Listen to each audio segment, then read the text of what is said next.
గత 5 ఏళ్లలో వైసీపీ ప్రభుత్వ అసమర్థ పాలనలో రాష్ట్రం అభివృద్ధికి దూరం అయిందని ఉంగుటూరు ఎమ్మెల్యే పచ్చమట్ల ధర్మరాజు విమర్శించారు.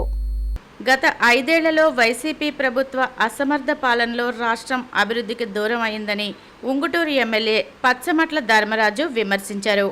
ఏలూరు జిల్లా భీమడోలు మండలంలో ఎమ్మెల్యే ధర్మరాజు సుడిగాలి పర్యటన చేశారు. ఈ సందర్భంగా భీమడోలు గ్రామంలోని దిగుడుపాటి దిబ్బ, హెచ్పీ గ్యాస్ కంపెనీ ప్రాంతాల్లో ఇటీవల నిర్మించిన రహదారులను, గుండుగొలను గ్రామంలోని రోడ్డును ఎమ్మెల్యే ప్రారంభించారు.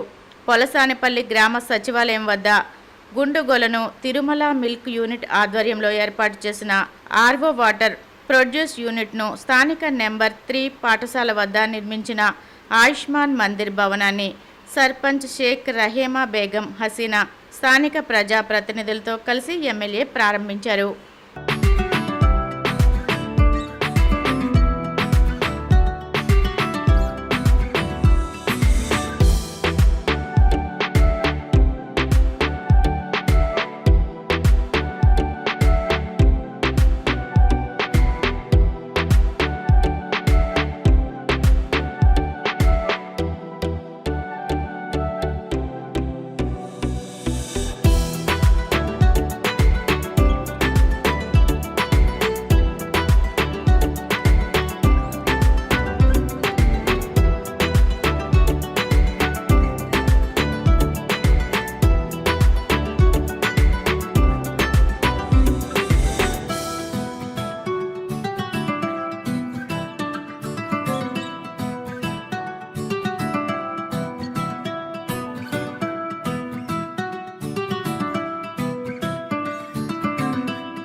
మండలంలో 1,50,00,000తో గతంలో చాలా దారుణమైన పరిస్థితిలో ఉన్న కాలనీలన్నింటికి కూడా రోడ్లు ఏర్పాటు చేయడం, అలాగే ఈరోజు పోసానపల్లి గ్రామంలో పార్క్ ఒకటి డెవలప్మెంట్ చేసేటట్టు, అలాగే మంచినీటిని ఇచ్చేటట్టు ఒకటి అలాగే ఈరోజు స్కూల్లో కూడా ఒకటి చేయడం జరిగింది. అలాగే భీమడోల్లో హాస్పిటల్లో చాలా మౌలిక వసతులు లేవని డాక్టర్ గారు చెప్పేటప్పటికి ఇక్కడికి వచ్చి క్షేత్రస్థాయిలో చూస్తే చాలా దారుణంగా ఉంది. ఈ అన్నిటిని కూడా మేము అంతా కూడా రెక్టిఫై చేసి అన్నింటినీ కూడా మౌలిక వసతులు, అలాగే దారులు అన్నింటిని కూడా ఏర్పాటు చేసేటట్టు, అలాగే ఈరోజు టీవీ డే సందర్భంగా ఈరోజు టీవీ డే క్యాంప్ జరుగుతుంది. వాళ్ళందరికీ కూడా చాలా అద్భుతంగా న్యూట్రిషన్స్ అన్నీ ఇవ్వటం, వాళ్ళందరినీ కూడా ఇక్కడ ఉన్న సిబ్బంది అందరూ కూడా చాలా బాగా చూస్తున్నారు. గత ప్రభుత్వంలో వీళ్ళందరూ ఎంతో దారుణంగా, ఎందుకంటే ఎక్కడా కూడా కాలనీలో మౌలిక వసతులు కల్పించకుండా ఆ రోజు చేయడం, ఈరోజు ఈ కూటమి ప్రభుత్వం వచ్చిన 9 నెలల్లోనే అనేక కాలనీల్లో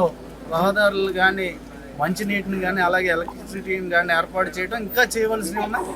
వాటిని అన్నింటినీ కూడా త్వరితగతిన పూర్తి చేసే విధంగా ప్రణాళిక అంతా కూడా ఉంటుంది. అందరూ కూడా ప్రజలందరూ కూడా ఈ కూటమి ప్రభుత్వం వచ్చిన తర్వాత అందరూ కూడా ఎంతో సంతోషంగా, ఎక్కడికి వెళ్ళినా అందరూ కూడా ఎంతో ఆప్యాయంగా ఈ సమస్యల్ని చాలా గత 5 ఏళ్ల కాలంలో చేయనటువంటి పనుల్ని ఈ 9 నెలల్లోనే పూర్తి చేయడం ఈ కూటమి ప్రభుత్వం యొక్క ఘన విజయాన్ని, అలాగే మన ముఖ్యమంత్రి గారు నారా చంద్రబాబు నాయుడు గారు, అలాగే ఉప ముఖ్యమంత్రి గారు పవన్ కళ్యాణ్ గారు, ప్రధానమంత్రి మోడీ గారి ఆశీస్సులతో ఈ రాష్ట్రం అభివృద్ధి చెంది ఈ గ్రామాల్లో కూడా అనేక అభివృద్ధి కార్యక్రమాలని చేపట్టే విధంగా ప్రణాళికలు అన్నీ